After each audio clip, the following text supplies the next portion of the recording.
Thanking you for being with us at the Minnesota State High School Basketball Tournament highlights.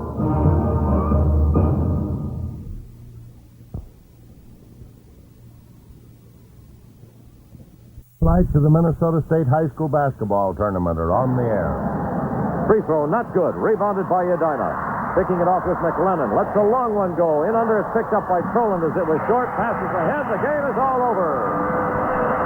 And the Edina players leap high in the air as they surround themselves in the happiness of victory. The final score is Edina 72 and Moorhead 55. That was it last night as Edina rolled over Moorhead 72-55 for his 54th straight win and his second straight Minnesota State High School Championship. Listen now as we present highlights of the 1967 Minnesota State Basketball Tournament.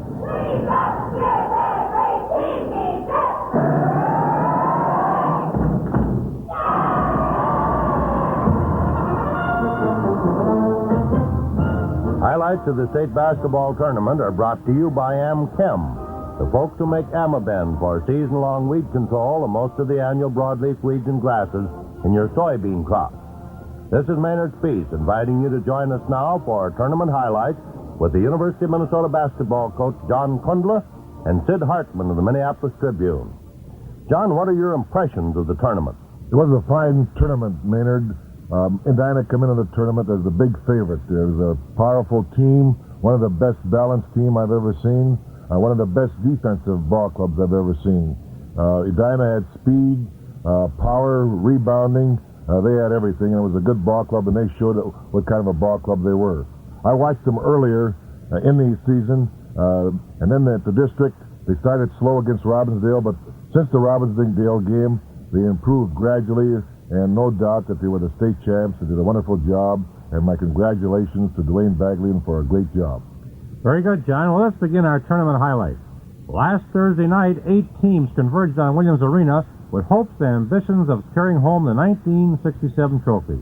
Representing Region 1 was Hayfield, Region 2, Laverne, Region 3, Walnut Grove, Region 4, St. Paul Central, Region 5, Edina, Region 6, Moorhead, Region 7, Duluth Central, and Region 8, Bemidji. The first 2 teams to meet last Thursday were Hayfield and Bemidji.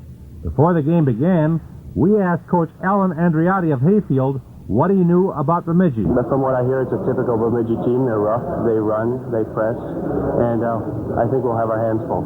What about your size? You think that'll help you some? Well, size never hurts. I just hope we're quick enough to handle the situation. What is your front line average? I think you've got one of the biggest front lines in the tournament. Well, we just give it. We don't know exactly what Bill is. We think he's between 6'5" and 6'6", and our other forward, senior captain Mark Fredrickson, is 6'5", and our junior forward is 6'4", so we're right around 6'5" average. And finally, the 1967 basketball tournament was underway. Hayfield comes on the court. Here comes Bemidji, our state high school basketball tournament. 1967 about to begin. Doug Schwartz, 6'3", jumping against Mark Fredrickson, 6'5".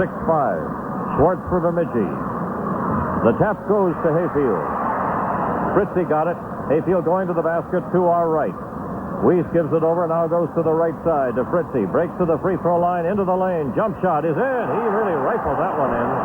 Gary In Fritzy that game, Bemidji, even though smaller, edged out Hayfield 56-53.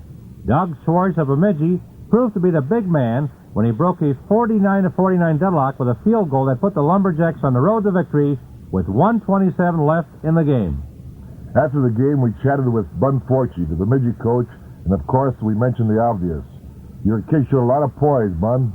Yes, they did, Sid. As far as believing, Sid, the kids make unbelievers of me and you. They just want to go out there and win, and I really don't believe that they can. You know, Hayfield had a couple of real big boys, this Frederickson boy and this Gross boy, but despite that, keeping track of the rebounds, you completely out-rebounding them. Well, we worked on getting position a lot, Sid, and the kids had just a little determination to get that ball, and that's what counted. The second game of the afternoon saw St. Paul Central going against heavily favored Edina. We asked Jim Fritchie of Central and star player Jim Hill what was the mental reaction going against Edina. Well, I think they'll be ready. All the pressure should be